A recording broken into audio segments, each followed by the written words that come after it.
Good morning, students. Welcome to all of you in my online home class of mathematics. So, as you know, we are continuing our topic probability.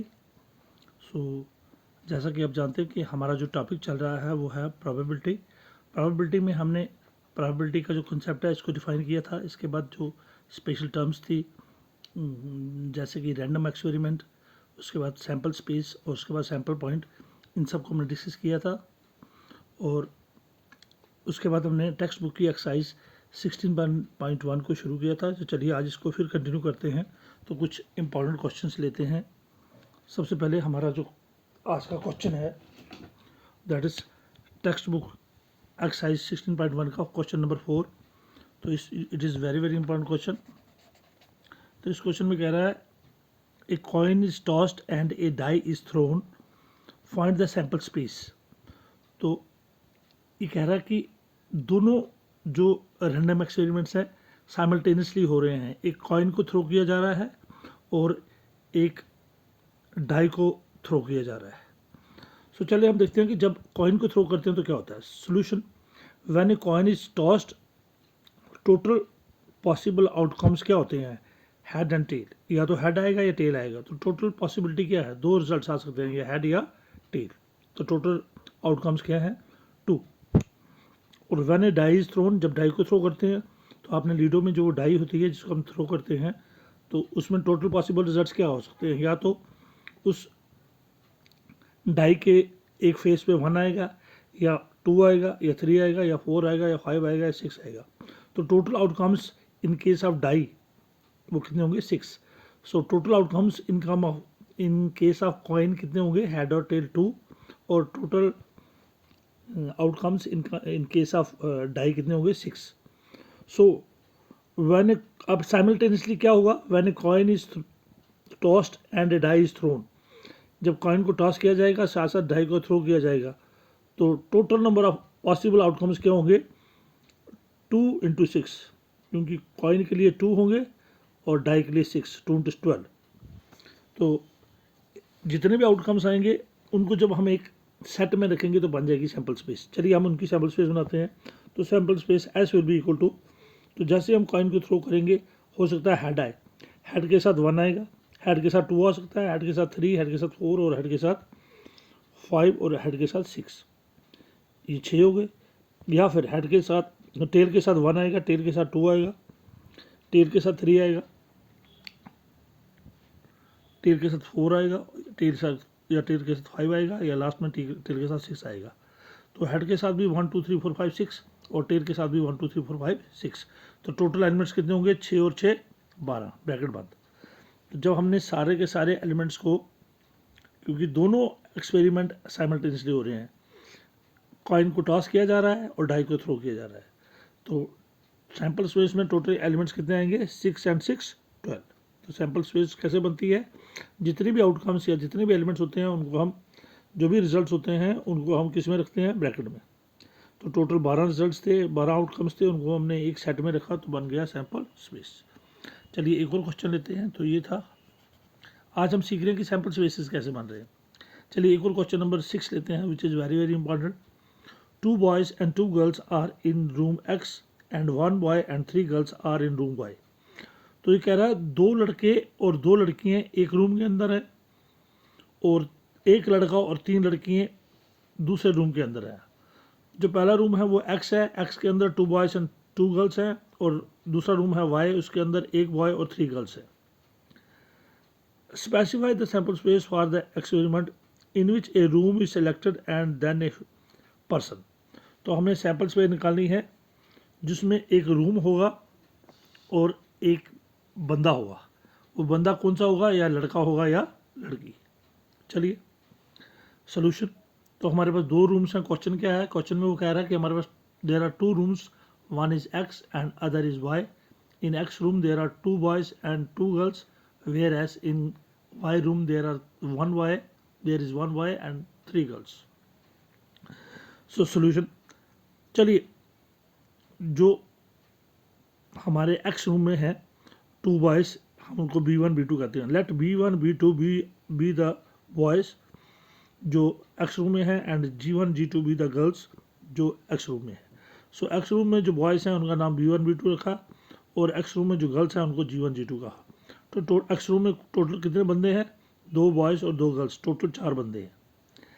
और small भी एक बंदा, and G1 G2 G3, small G1 G2 G3, एक लड़का और 3 लड़कियाँ, B boy and girls in room Y, और दूसरे रूम Y में एक लड़का और 3 लड़कियाँ हैं। सो आपने देखा रूम X में जो 2 बॉयज़ हैं उनका नाम B1 B2 रखा और 2 गर्ल्स हैं G1 G2, और रूम Y में एक बॉय है B1 और 3 गर्ल्स हैं G1 G2 G3। अब हमने सैंपल स्पेस ढूंढनी है जिसमें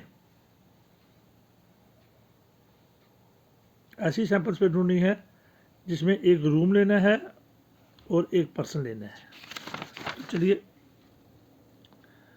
number of boys, number of ways of selecting A room, तो कितने तरीक़ों से हम रूम सेलेक्ट कर सकते हैं? हमारे पास 2 रूम्स हैं तो 2 तरीके हैं, क्योंकि हमारे पास 2 रूम्स हैं तो 2 तरीक़ों से हम रूम को सेलेक्ट करते हैं। और number of ways of selecting a person, और हमारे पास पर्सन को टोटल कितने हैं? 4। ठीक है, तो रूम को सिलेक्ट करने के हमारे पास 2 तरीके हैं और पर्सन्स को सिलेक्ट करने के हमारे पास 4 तरीके हैं, क्योंकि एक रूम में भी 4 हैं और दूसरे में भी 4 हैं। So total number of ways कितने होंगे? तो रूम्स को सिलेक्ट करने के 2 वेज हैं और पर्सन को सिलेक्ट करने के 4 वेज हैं। तो टोटल नंबर ऑफ वेज होता है M×N, जो हमने प्रिंसिपल ऑफ काउंटिंग में सीखा था, 2 × 4। तो टोटल नंबर ऑफ वेज कितने हैं? 8। सो एक रूम और एक पर्सन, तो सैंपल स्पेस क्या बनेगी? Sample space S will be equal to, room जो होगा हमारा रूम हमारा अगर X होगा तो उसके साथ B1 हो सकता है, X के साथ B2, या X के साथ G1 और X के साथ G2। यही पॉसिबिलिटी है कि एक रूम होना चाहिए और एक पर्सन। पहले एक रूम सेलेक्ट करना फिर एक पर्सन। तो रूम के लिए X लेंगे तो पर्सन B1, या रूम X के लिए पर्सन B2 हो सकता है, या रूम X के साथ गर्ल G1 हो सकती है, या रूम X के साथ G2, क्योंकि ये सारे जो हैं ये रूम X में है। या रूम Y के साथ बॉय B1 होगा, या रूम Y के साथ गर्ल G2 होगी, या रूम Y के साथ गर्ल G3 होगी, या रूम Y के साथ बॉय B1 होगा, रूम Y के साथ गर्ल G1 होगी, रूम Y के साथ गर्ल G2 होगी, या रूम Y के साथ गर्ल G3 होगी। तो टोटल नंबर ऑफ 4 और 4 8 एलिमेंट्स हैं। उनको जब हमने ब्रैकेट में रखा तो बन गई सैंपल स्पेस। तो a room is selected, then a person is taken. पहले रूम के लिए X लिया हमने और पर्सन के लिए B1, या रूम के साथ B2 होगा, या रूम के साथ G1, या रूम के साथ G2, या दूसरे रूम Y के साथ B1, या दूसरे रूम Y के साथ G1, या रूम के साथ G2, या दूसरे रूम Y के साथ G3। चलिए एक और क्वेश्चन लेते हैं, which is very very important. We have question number 8।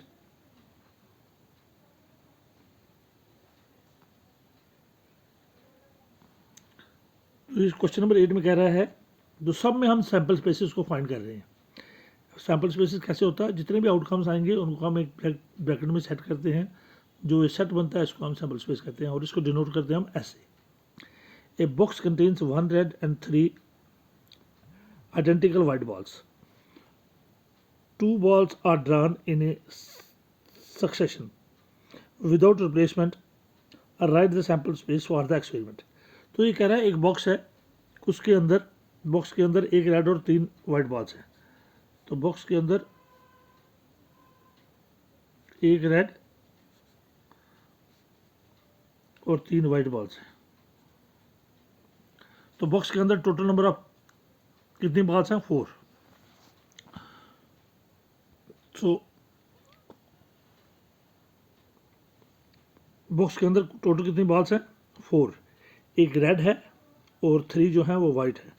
अब इन सक्सेशन हमने कितनी बॉल्स ड्रा करनी है? 2 balls are drawn. So there are 3 situations, 3 situations बनेंगी। कौन कौन सी? There are 3 possible situations. या तो फर्स्ट बॉल इज रेड, एक रेड बॉल निकलेगी बाहर और साथ में एक वाइट बॉल निकलेगी, क्योंकि दो ही चीज़ें निकल रही हैं। 2 balls are drawn in succession.